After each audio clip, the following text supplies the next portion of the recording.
Is this good? Okay.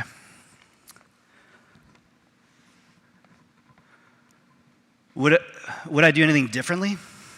I mean, you know what I did, right?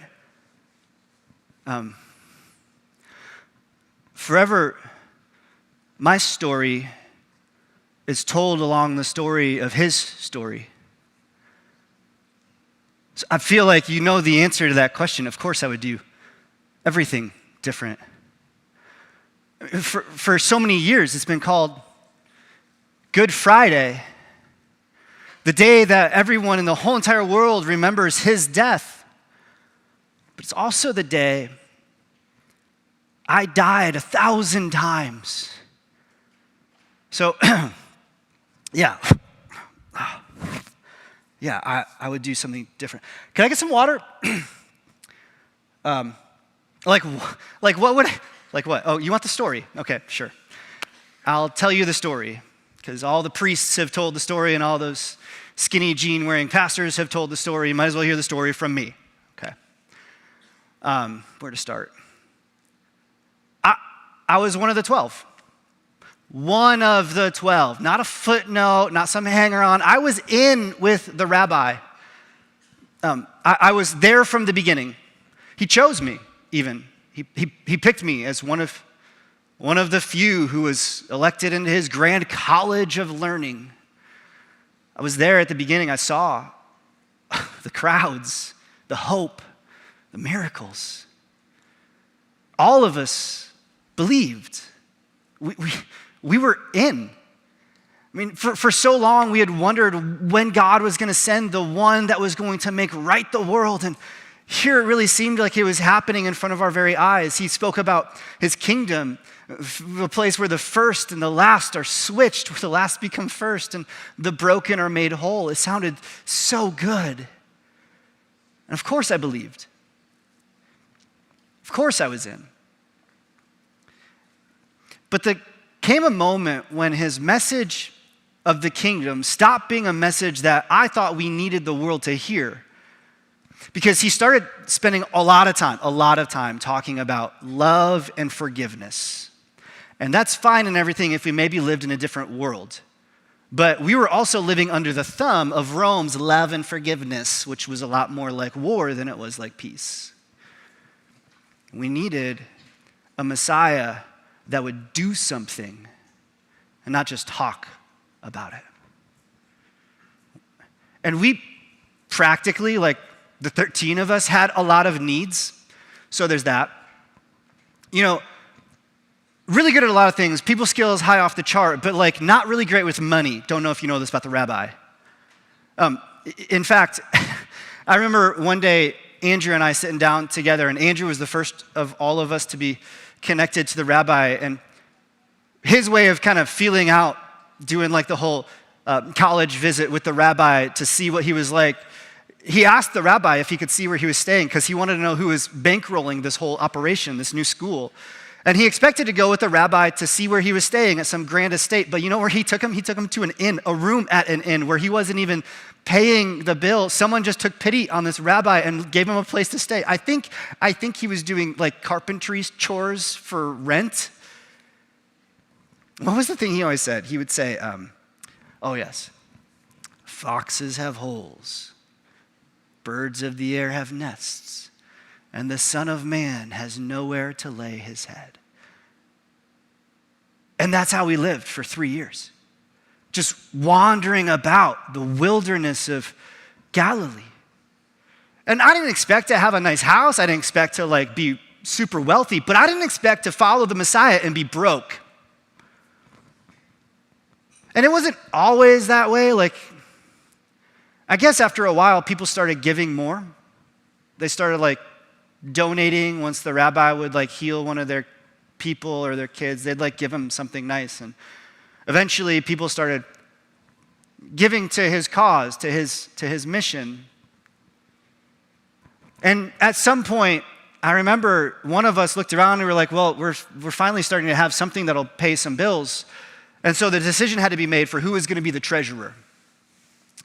And as the only one with vision, that task fell to me. was the only one who could see how the money could be maximized and increased. I became the treasurer of the operation. How are we doing on that water? I was holding a purse for a mission that had no purse. And it was hard. It was hard. Because the rabbi was as careless as he was frugal. The dinner party, yeah. You want me to talk about the dinner party at Simon's house? Yeah. Do I need to wait again? Okay. Okay, so nothing ever went off the rails more than this moment. There was a dinner party at the house of Simon the Pharisee. And I had worked for months to put the rabbi in a situation where he was with the who's who of our community, where he could be hanging with the heavy hitters. And finally, mazel tov, it happened. I got him in at Simon's house. And if I did this right, if I got him in the place, he would have at least a week's worth of good news, maybe a whole month of gossip around town about his work and what he was up to. But as you already know, he was upstaged. We got to the party and everything was running amazing. The butcher and the baker, everything was perfect. Except in walked this woman. And she's sad, she's crying, and she's holding in her hand an alabaster jar. That's nothing, but inside of it, I knew the smell. It was Nardos No. 5. Do you know this stuff? It's really, really expensive perfume, worth like a year's worth of salary. I knew it because we had traded it for the rabbi, done really well with it. It had skated us by the year before. And this woman walks right up to the rabbi. No one stopped her. No one got in her way. She walks right up to him. She cracked the jar and she starts to pour it over his head. No, no, no, no, no, no, no. It's what we all yelled because we knew the waste that it was. And it was wrong. It was wrong. Listen, I don't care what you think about the rabbi or who he is. There is not a person in the world that is worth that much money that you can pour a whole year's salary on their head. So I protested. I told the rabbi, I said, what are we doing here? The poor you'll always have with you, Judas.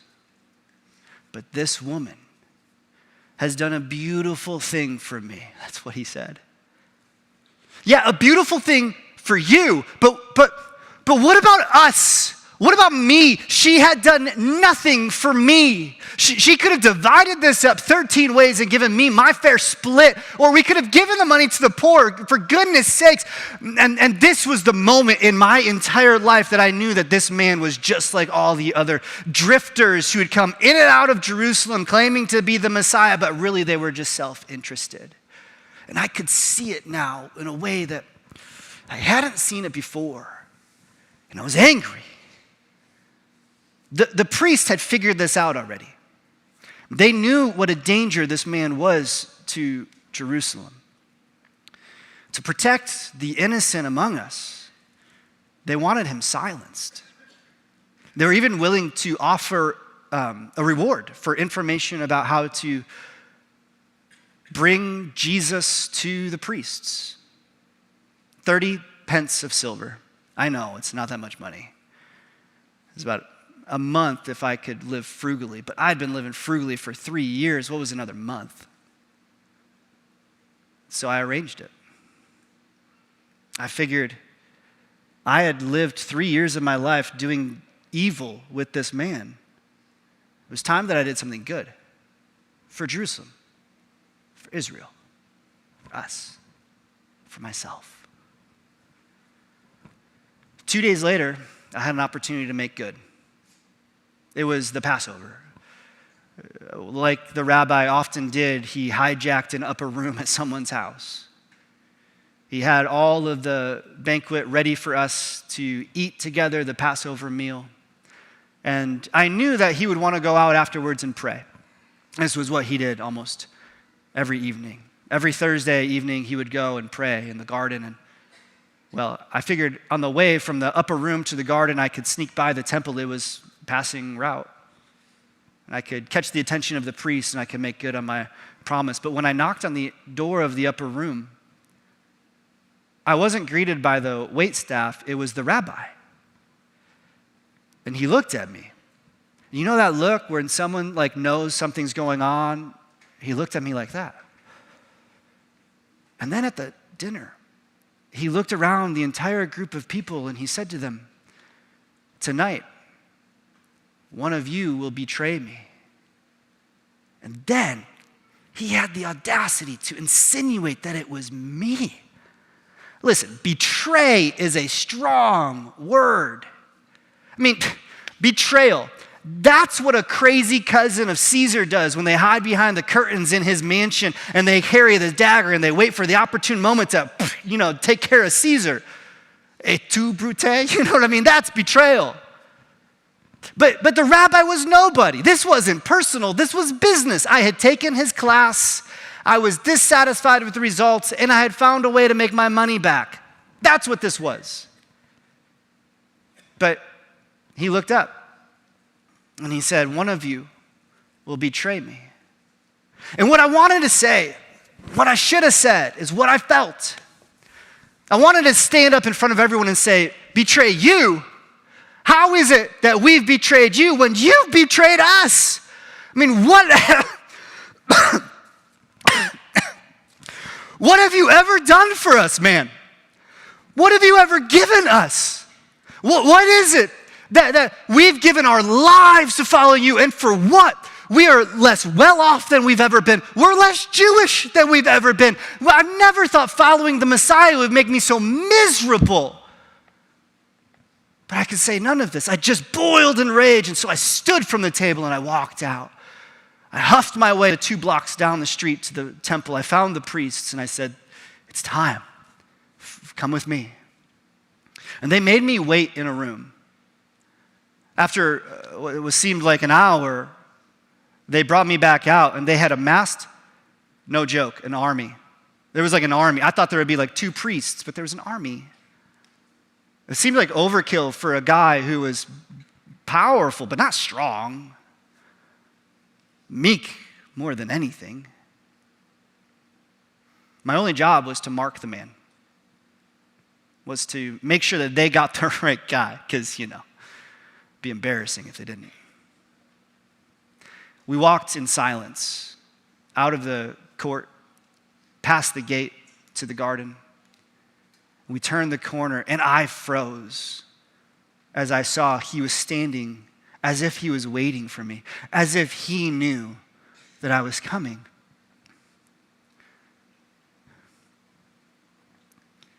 And just like Icarus, I kissed the sun, and it became my demise. Because he looked at me, into me, and he said, "Would you, Judas, betray the Son of Man with a kiss?" And a war broke out around me, but I was frozen in that word. He used it again, betray. I couldn't help but understand what was going on, and all of a sudden he stopped everyone and silenced them, and he said, "I will not fight," and he put out his arms to the guards. They bound him with ropes, and they led him away like a prisoner of war back to the courtyard of the priests. And I watched. I went. I wanted to see how they were going to put the fear of God into him. I wanted to see how they would scare him straight. I'll be honest, I wanted to see my justice, to get my 3 years back. I wanted the nuisance gone. I wanted this over. But what happened next wasn't supposed to happen next. Because they tied him to a post and they started beating him, and flogging him, spitting on him and mocking him. It was as if I had delivered over to them a punching bag for their own pleasure. And here I was thinking that I was in league with the good guys, but it really didn't feel like I was in league with the good guys. They were mocking him and chastising him until one of them asked him, "Are you the Messiah?" He had said nothing this whole time. The longer he was silent, the more astounding it was to me. But he lifted up his voice and he said 2 sentences to them. He said, "You have said so. For from now on I tell you that you shall see the Son of Man sitting at the right hand of the Mighty One, coming and going on the clouds of heaven." Even I knew what that meant. The priests were ticked. He wouldn't give up the shtick. They tore their robes and they plotted together, not just how to scare him or to remove him or to send him away. They started to plot to kill him. And I swear I didn't know this is where this was going. I swear this wasn't the intention. I promise you, I didn't think I was giving him up to the grave. And I protested. I walked up to the priest and I said, "Hey guys, that's not the deal. Like, we're not going to kill this guy. Like, we're just going to kind of razz him and send him on his way to the next town. I mean, that's how this works." And they looked at me and they said, "No, he's got to die. We must be done with this man. We'll bring him to Pilate, and Pilate will have him crucified as early as possible, probably in the morning." And my soul struck with fear. It burned hot with passion as I realized what I had done with the kiss.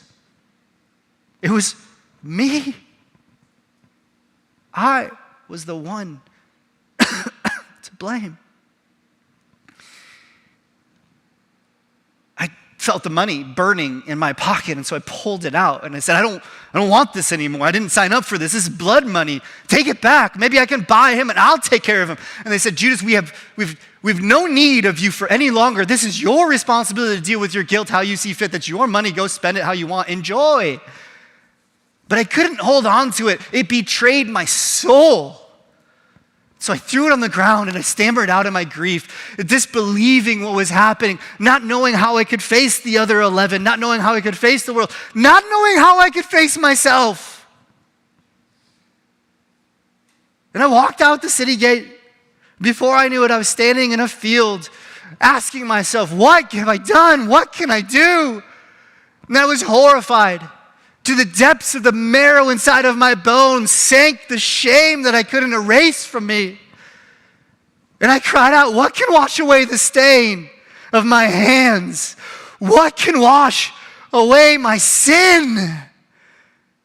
Nothing but the blood of me."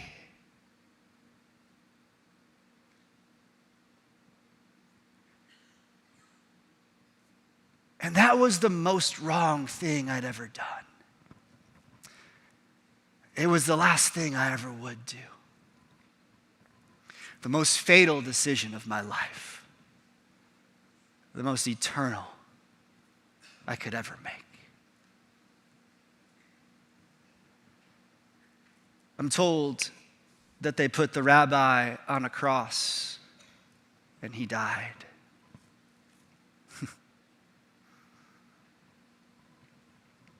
I'm told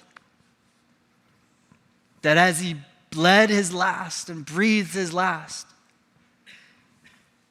they cried out to God with a heart of love that he would forgive those who had killed him. Turns out he was giving them something after all. The greatest gift, the most precious gift, the most pure gift, the most expensive gift that anyone could ever give another person. He was giving the innocent a new start. They're giving the guilty a new start because of his innocence. He had done nothing wrong, and he took their punishment. He took the penalty. He took their shame. And I'm told that even my sin wasn't strong enough to keep him in the grave. Because 3 days later, they tell me he rose from the dead.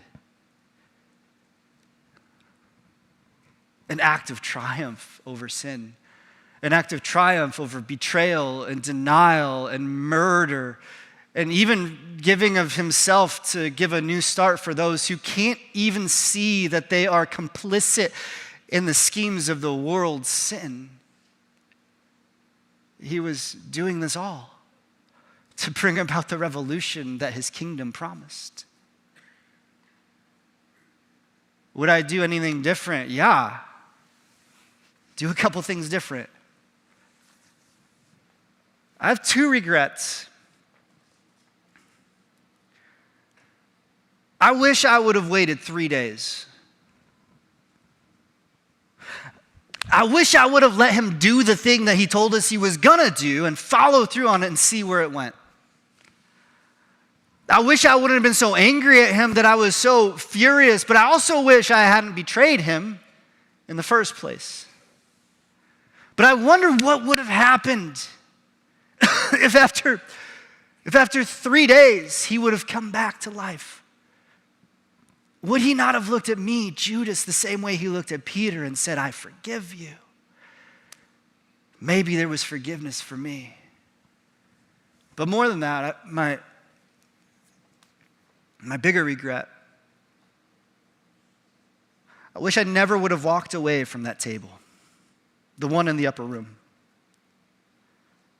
I wish I would have stayed at the table with him. I know I was angry. I know I had an opinion about who he was. But I got up and I left. And what I learned is that after I got up and I left, he did this thing with bread and a cup. He took bread and he broke it in front of the 11 disciples and he said, this bread represents my body, which is broken for you. And just hours later, his body was sliced open like a loaf of bread. And then in the same way, he took the cup. And they tell me, he said, this cup is poured out for the sins of the world. It represents a new covenant between God and mankind, a way for our sins to be forgiven and for us to be in a relationship with God. Again, I would give anything to drink from that cup. To know the one who had purchased my forgiveness, to know the one who had given me satisfaction, to know the one whose blood had been spilled for my sins. Today, I drink from my own cup, my own consequences of my own sin, dealing with the weight of my guilt my own way. And forever I drink from a cup that will not satisfy, but his cup, I would give anything to drink from the cup that demonstrates the depths of his love for all who believe. That's my regret. If I could do anything over again, I would stay at the table and I would choose his cup. But instead, forever, I chose mine.